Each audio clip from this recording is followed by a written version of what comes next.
Bom, agora eu vou falar sobre a educação no Brasil.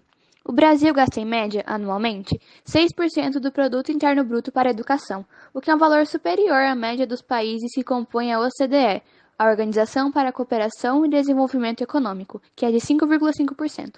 Entretanto, entre os 65 países avaliados pelo mundo, o Brasil está na posição 53 em relação à educação.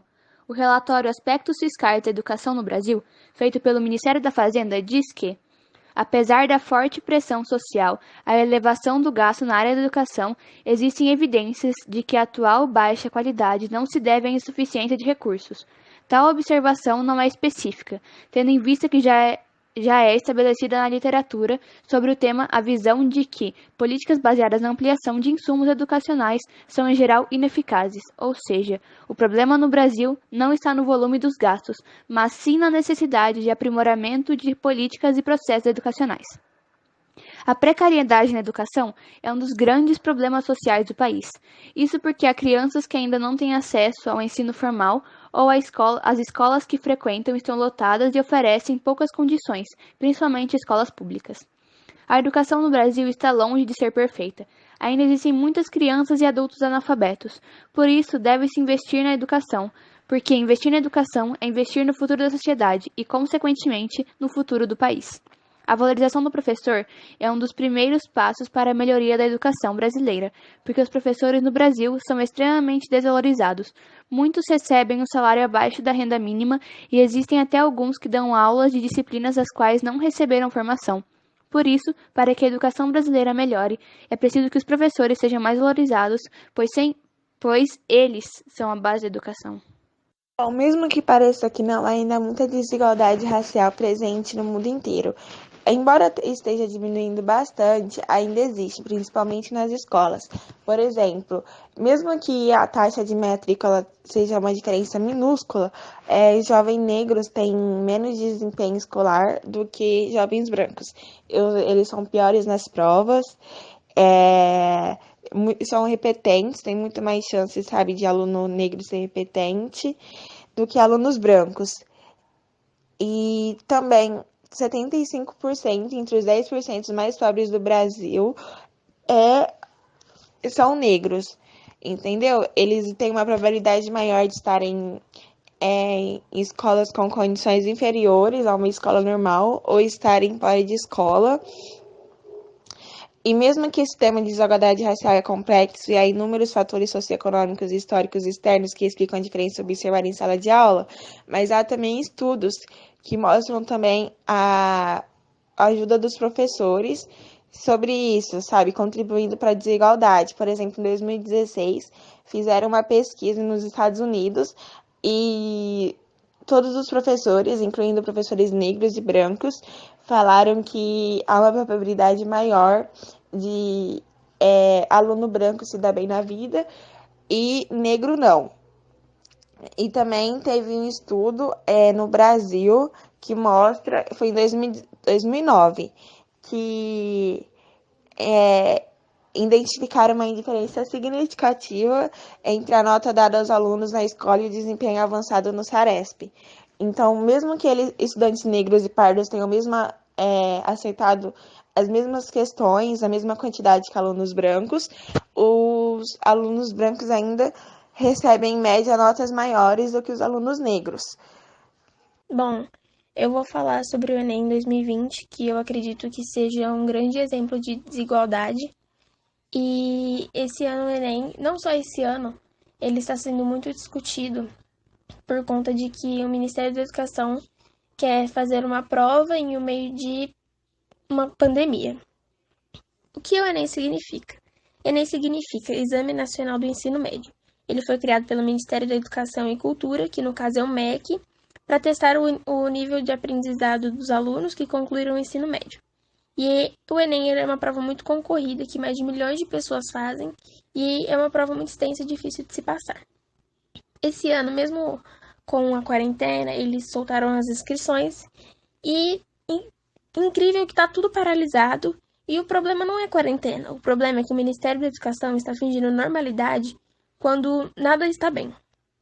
Eles querem que nós continuamos fazendo as nossas coisas sem o mínimo de recurso como se nada estivesse acontecendo. Postaram que vai haver a votação, que vai haver não, né? Porque já teve e agora vai ter dia 30 de junho. Eles também não deram as máximas informações sobre as votações. Eles postaram e legal que, tipo, eles até deram algumas informações, mas não foi amplamente anunciado. E por incrível que pareça, o Enem não vai ser cancelado. A prova existe desde 1998 e nunca foi cogitado o cancelamento da prova. Nem em 2010, quando a prova foi vazada, houve cancelamento. Eles fizeram uma prova em outra data e não houve cancelamento. Mas eu acho uma grande desigualdade.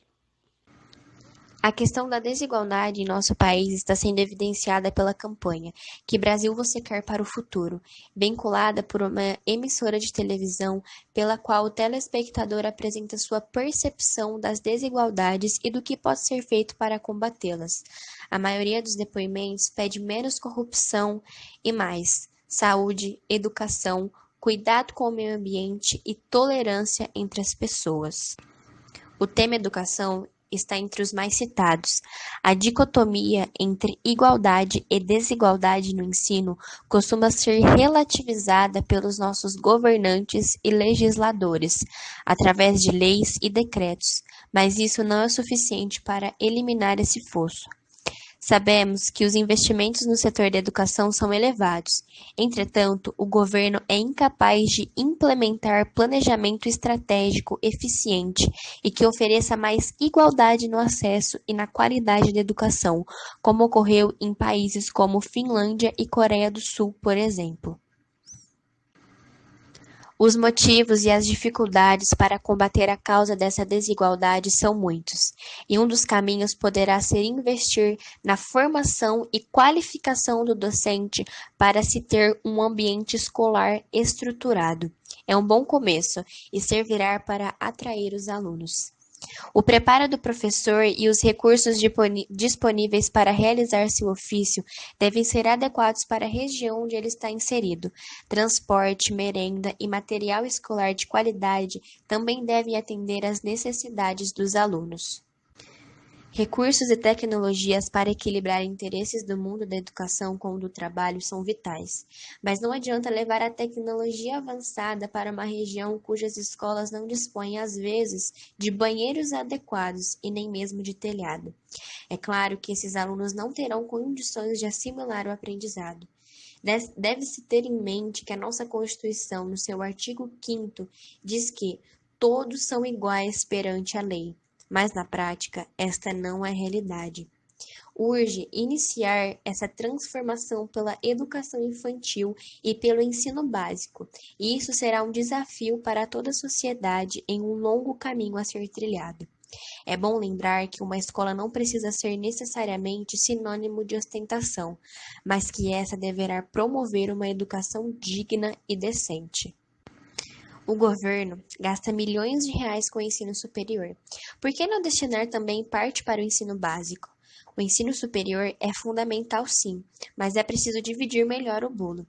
É claro que há uma necessidade de mudanças na lei, mas falta boa vontade do governo em propor uma melhor distribuição dos recursos e das responsabilidades. Na verdade, a educação em nosso país carece de um projeto estratégico de Estado e não de um projeto de governo. Nós, cidadãos, não podemos nos omitir.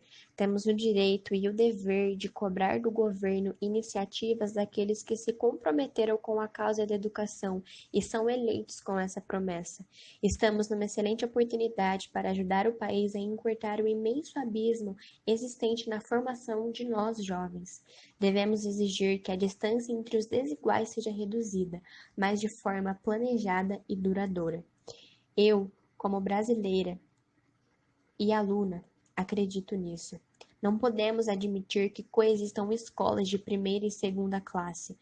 Nós, estudantes, temos o direito de receber um ensino de qualidade, independente de cor, credo ou extrato social. Muitos são os caminhos para combater essa desigualdade, e que esses caminhos possam começar de nós, alunos e professores. Bom, agora eu vou falar sobre a educação no Brasil. O Brasil gasta em média anualmente